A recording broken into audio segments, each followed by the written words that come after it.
you.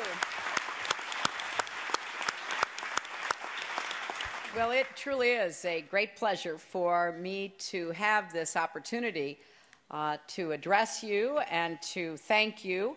I want to start by thanking Chris. He's worked very hard along with his extremely able staff to make this Global Diaspora Forum a reality, and as he said, he and I have been working together for a long time to try to maximize the potential impact of everything we do to improve the lives of people and to enable everyone everywhere to at least have the chance to live up to his or her God-given potential. I also want to thank our colleagues from USAID. They are co-sponsoring this conference with the State Department. And I am particularly delighted to welcome our friends from Canada because working together on diaspora issues makes perfect sense, since both of our countries have been blessed by having so many people from all over the world add to our diversity and our efforts. And so for me, having Canadian involvement in this just makes good sense.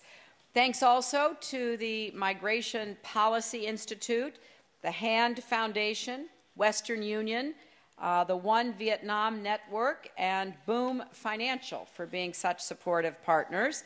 And let me say a special hello to everyone joining us remotely from the Twin Cities in Minnesota, and also watching from Massachusetts to Missouri and around the world.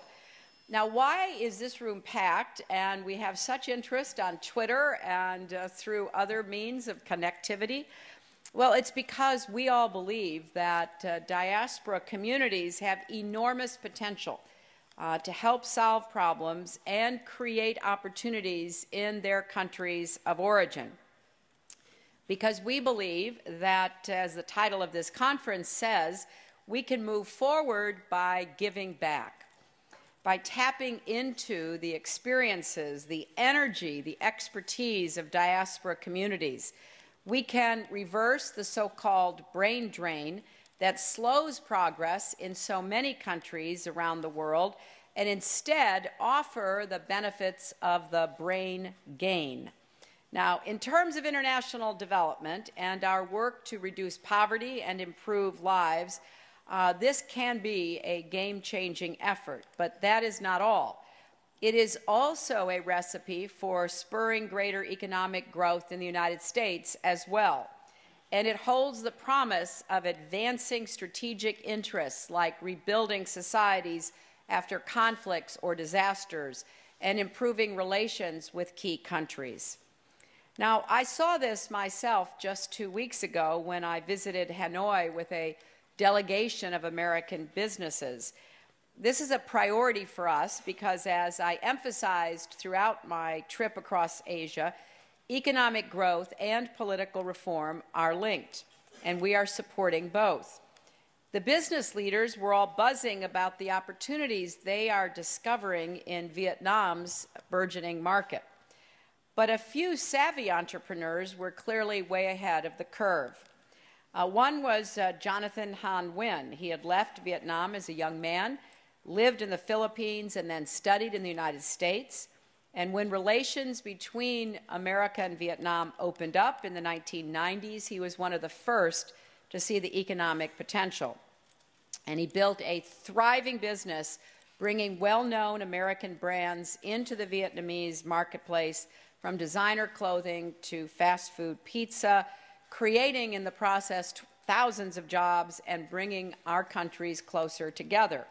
Now, that's one way the diaspora has and continues to make a difference, but it's certainly not the only way. One of the founding partners of the International Diaspora Engagement Alliance is the nonprofit One Vietnam Network, which uses the power of social networking to connect thousands of people in Vietnam, thousands of people of Vietnamese origin in 30 countries with health and development projects on the ground in Vietnam, like a cleft lip and palate clinic in Hanoi or dental missions in rural villages. That makes it easier for members of the diaspora to contribute directly to projects they care about and to see the impact of their donations. So whether it's a profitable business venture or an innovative nonprofit, we can see just from the example of one diaspora, namely the Vietnamese diaspora, how you can help bring progress and prosperity to a once closed country. Now, this story can be and is being replicated in country after country. For instance, we have Kathleen Felix here today. She helped launch a new microfinance organization to connect members of the Haitian diaspora with access to capital, to businesses and development projects on the ground in Haiti that would not qualify for traditional bank loans. So far, they've raised more than $1 million, created more than 760 jobs, and helped fund everything from clean water filters to halt the spread of cholera to a new hen house in northeast Haiti that is earning income for 100 women. We created the International Diaspora Engagement Alliance to support exactly these kinds of efforts. And I am so pleased that in its very first year, the Alliance has already expanded into new and exciting endeavors. The Caribbean Idea Marketplace, for example, is a business competition sponsored by the governments of Canada, the United Kingdom, and the United States, along with the Inter-American Development Bank, Scotiabank, Digicel, and other partners. It is offering up to $1 million in matching funds to finance innovative entrepreneurial proposals from the Caribbean diaspora to create jobs and economic growth back in the region. The African Diaspora Marketplace is a similar effort that is already supporting startups like Eco Power Liberia, which distributes an affordable electrical generator that runs on plentiful and cheap agricultural waste, and Promo Tunisia, which is promoting tourism and investment in Tunisia. And today, I'm pleased to announce that we are officially launching a new business competition for Latin America. This is the result of a partnership between the United States government, Univision, the Inter-American Development Bank, Oxion, WellSpace, and Boom Financial. We're going to find the best ideas and help them grow into successful businesses that create value and jobs throughout the hemisphere. Now, we have other projects getting off the ground as well. A diaspora volunteer corps that will deploy highly skilled professionals on short to medium-term development assignments in the countries of origin. A new mentoring and networking web platform specifically for diaspora members trying to get involved and give back. An online portal created in partnership with the nonprofit Global Giving that will serve as a fundraising clearinghouse for diaspora organizations and initiatives. We're working on all these fronts so we can try to help you harness the amazing energy out there, to help people around the world lift themselves out of poverty and create new economic opportunities and bring together more partners to take on big global challenges. Now, one of those challenges that is front and center right now is the crisis in Syria, where the Assad regime continues to wage war on the Syrian people. We have a number of Syrian Americans here with us today, and I want to recognize the work of Syrian diaspora organizations to shine a light on what is happening in Syria and to carry the concerns of the Syrian people not only onto the pages of American newspapers, but also into the halls of Congress. They're helping to collect funds and humanitarian assistance for Syrians who are suffering because of this terrible violence, and they're trying to help those who've had to flee their homes and communities, some of them crossing over borders into neighboring countries. They're serving as a link between the international community and opposition activists on the ground. We are obviously hoping to work to further a transition that will be bringing the people of Syria together to help form a new government, helping to rebuild the country, helping to avoid sectarian conflict. These are all extremely difficult challenges, but I think our efforts are enhanced by having the members of the Syrian diaspora, the Syrian Americans, and others being able to advise us. You know, the fact is that the United States has always benefited from the influx of talent and dynamism that diasporas of all kinds bring to our shores. And if you pick up the Washington Post today, you see that Baltimore, among other countries, is actually finally recognizing the importance that immigrants can play in revitalizing cities. And so they are reaching out and inviting, opening the doors of that venerable American city to immigrants from everywhere. Because, in fact, we are well aware that our diversity is one of our greatest assets in the 21st century. I met yesterday with the Prime Minister the Prime Minister from Haiti, and he was very clear that they need more support from the Haitian diaspora. We saw that when the earthquake devastated Haiti, communities from New York to Miami and elsewhere in the world sprang into action. And Haiti has the unfortunate standing of losing more of their college graduates per capita than any country in the world. So reversing that, finding ways for people to help and even to move back is one of the priorities. Now, when countries across North Africa and the Middle East threw off autocrats and dictators and cried out for skilled professionals to help them build modern economic systems, modern political systems, Americans of Arab descent have been answering that call. And each year, Americans send billions of dollars in remittances throughout the world. In fact, remittances are the largest form of inflows into many, many countries. And what we're trying to do is figure out how to harness those remittances to do even more than what they are currently doing in supporting individuals and families. So through the International Diaspora Engagement Alliance, through this forum, we're asking you for your ideas. We're asking you to help us. Give us the benefit of your experience and insight.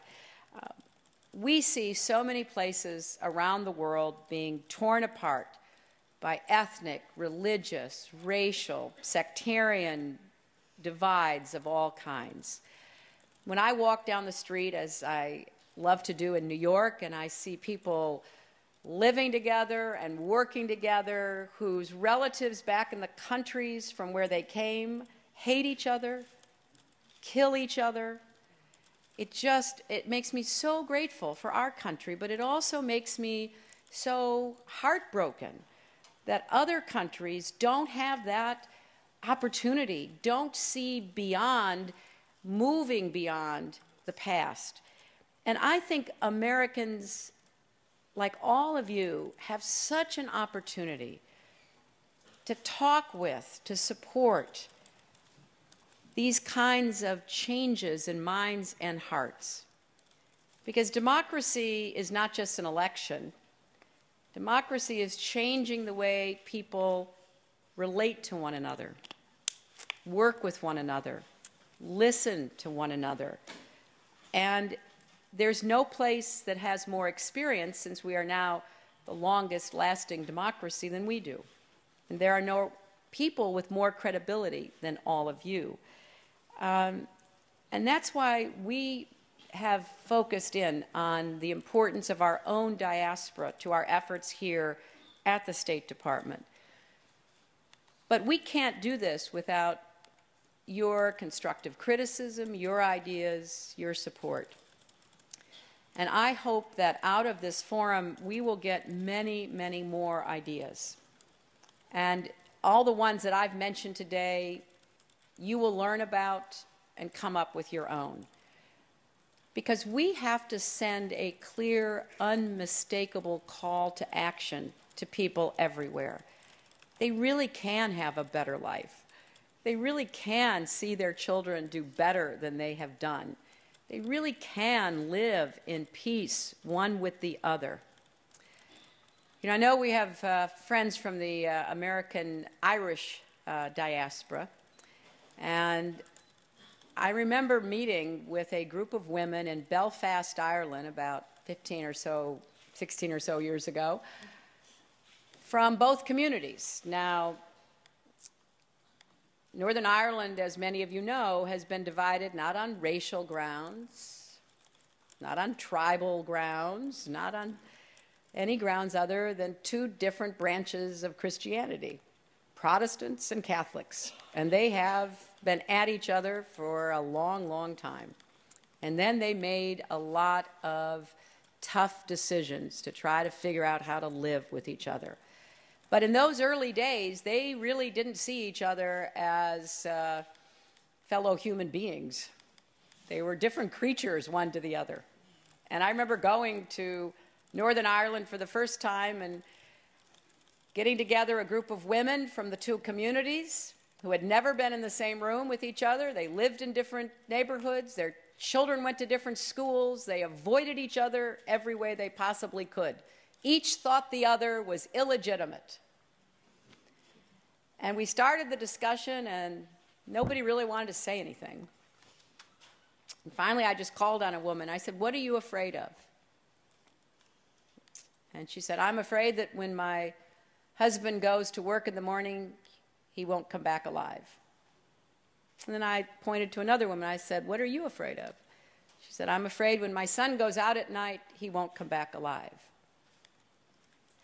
I said, "It sounds like you're afraid of the same things."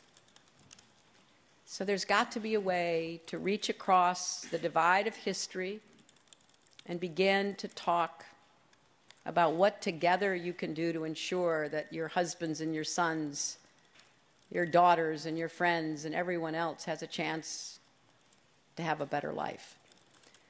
When I travel around the world, that is what I see as our biggest problem. I see people in one sect of the same religion intimidating, harassing, and even approving of the killing of somebody in the same religion but in a different sect. I see people in different tribal backgrounds convinced that they are going to kill or be killed. What a waste of the great gift God has given us to live our lives in peace, to pursue our own dreams. Are we so insecure about our own beliefs that we have to marginalize and even kill those who don't share them? I mean, ultimately, we'll all find out who was right, but we're not going to find out on this earth. And frankly, I think it's a pretty big tent up there, where people will be judged individually more than by sect or religion or faith or ethnicity. So these are big issues. And as part of our diaspora, you have lived in a place with all of our problems and challenges that has given more opportunity to more people over a longer period of time than anywhere in human history to live out your own dreams and your own hopes.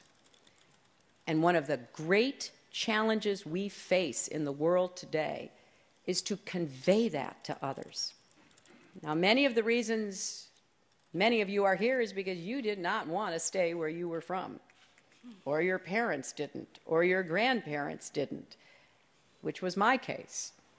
They left seeking better economic opportunity, a better future. Some come seeking religious freedom, freedom of conscience, the chance to stretch your own ambition. And it is part of America's ongoing mission to try to help more people everywhere to have that same chance.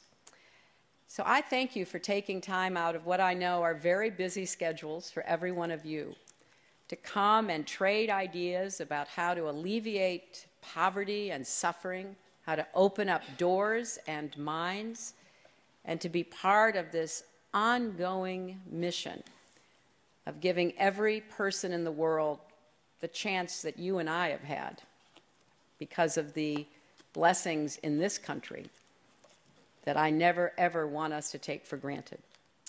So I'm looking forward to seeing the results of your work. Thank you all very much.